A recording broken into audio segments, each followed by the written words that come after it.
So I now invite Dr. Rajshri Kolarkar from Mumbai, who will be talking about importance of Musawat Veramani for social harmony. Video शुरू Rajshri कर ji, we do not have your video, but you could start. Yeah. The paper. Hello all. Can you hear me, please? Yes, you're audible. Okay.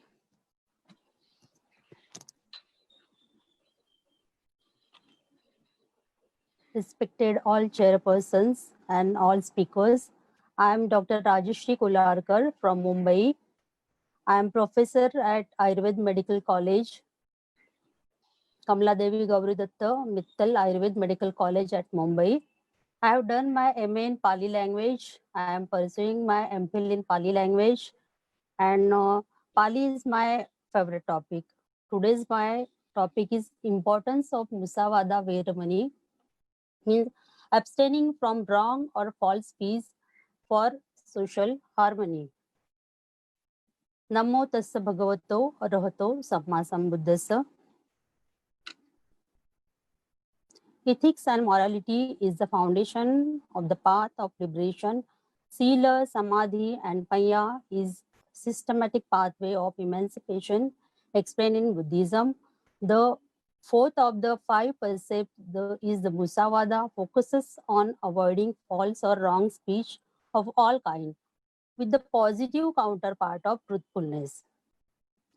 Speech followed by kamma means action, which can break lives, create enemies, and start wars, or it can give wisdom, heal division, and create peace. This has always been so. Yet in modern age, the positive and negative potential of the speech have been vastly multiplied by the tremendous increase in the mean, speed, range, and communications. The capacity of verbal expression, oral and written, has often been regarded as a distinguished mark of the human species. From this, we can appreciate the need to make this capacity the means to human excellence rather than as a means to human dominance.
Ma'am, please unmute from your side. We can't hear you.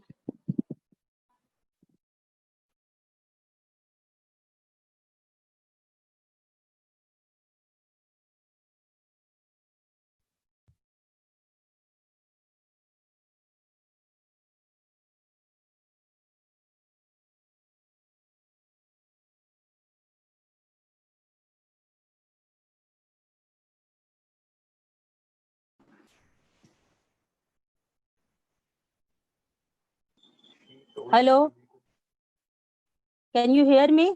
Yes. Now you are audible. Yes, ma'am. Okay.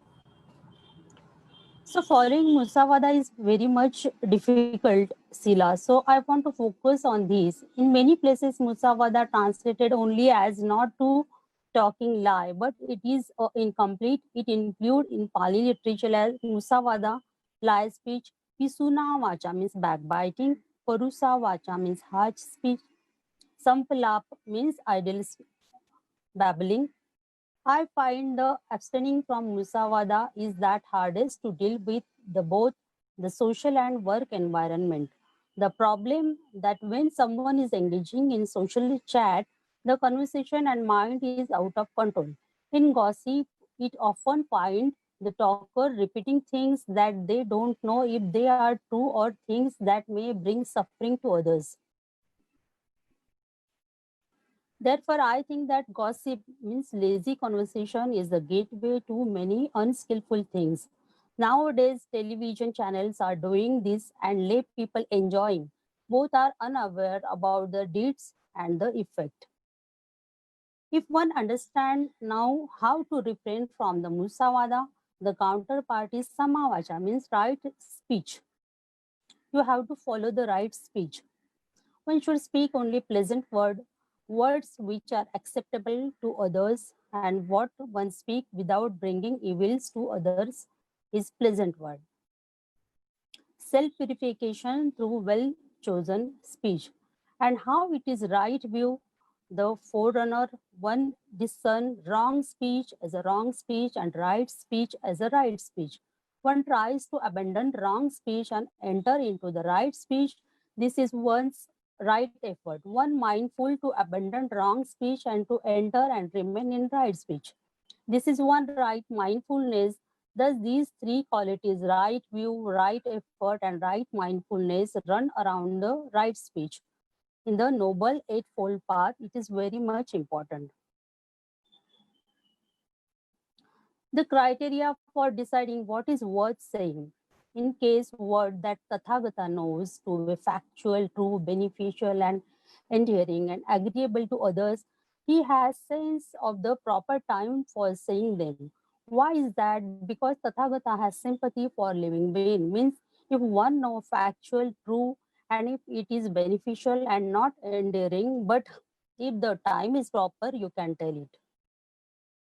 Tathagata said, reflect on your speech before, during, and after speaking. The Buddha speak to his son Rahul, whenever you want to perform a verbal act, you should reflect on it. If would it lead to self-affliction, affliction to the others, or both? Is the unskillful verbal act with painful consequences, painful results? If on reflection you know that it would be lead to all this, then any verbal act of that sort is absolutely unfit for you to do. Kind of speech to be avoided by contemplative. Some Brahmins and contemplatives are addicted to talking about lowly topics in the Buddha's period, such as talking about kings, robber, ministers, state, armies, lamps, battles, food, drink, etc. And some bhikkhus also always keep talking like this. Then Buddha said, when you have to discuss monks, you should discuss suffering, the arising of suffering, its cessation, and path that lead to cessation. Why is that? Because such talk is related to the goal, to the Nibbana. This is task you must accomplish. Buddha said 10 wholesome topics of conversation that talk on modesty, on contentment, on seclusion, on non-entanglement, on arousing persistence, on virtue, on concentration, on discernment, on release, on knowledge and vision of release. If you were engaged repeatedly in this, you would outshine even the sun and moon, so mighty, so powerful. So say nothing to the wonders of other sect. How admonish another skillfully? A bhikkhu who desires to admonish another should do so after investigating 5 conditions in himself. Do I speak at the right time or not? Do I speak of the fact or not? Do I speak gently or harshly? Do I speak profitable words or not? Do I speak with the kind heart or inwardly malicious? Transmitting in 2,500 years old Buddhist lineage into modern culture, we have Vipassana retreat for the various sector of including business, academic, philanthropic, and media. We took for direct, honest language that will speak to the public, vary of things erotic, Eastern, and religious.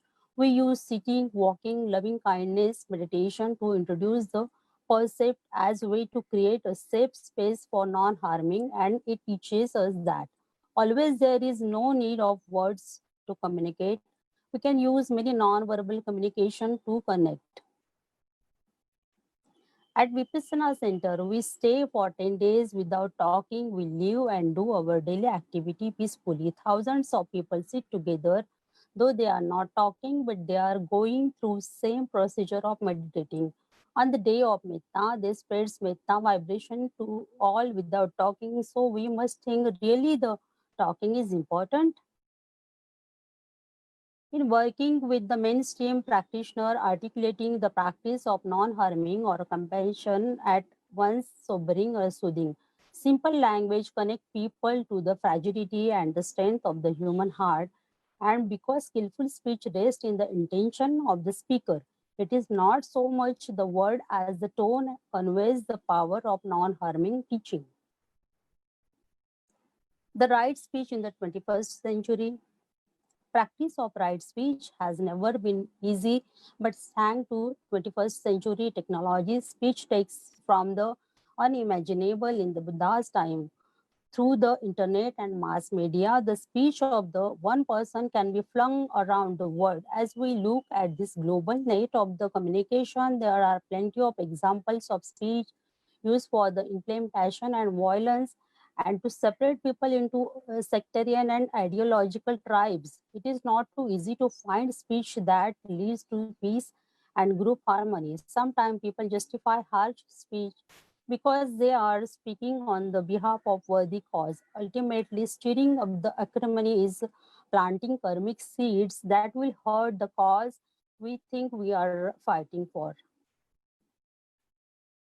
When you live in the world of acrimonious speech, practice of right speech requires right efforts and sometimes even courage, but it is essential part of Buddhist path. We can use the device for spreading the Sammavacha. From the description of right speech as the path factor, it is clear that gossip, backbiting, or slander, abusive speech, and the idle chatter, such as telling jokes and shaggy dog stories, are wrong speech. These three are also included in the 10 kinds of immoral deeds. The karma leading to rebirth in the fourth lower realm. So a devout Buddhist should certainly abstain from these two. So understanding the Musavada correctly and following the Sammavacha can spread harmony in this world where a word can change the situation. Please conclude. Okay, Tathagat says that talk on Dhamma, otherwise practice Tunni Bhav, means be calm and spread loving kindness to the whole world. Now in these days of pandemic, social media is playing major role. So it is good to give the factual news as the lay people will be aware of the fact and not become panic, because the mental and psychological balance is very much important for the fighting against corona. We can see the actual physical symptoms less than the psychological symptoms. Anyhow, now we all have to wear the mask. So always be remember that abstain from the Musavada. If we have to forward the message, follow the Sammavacha. And whenever you have to be silent, do meditation and give your metta vibration to all whole world. Thank you very much.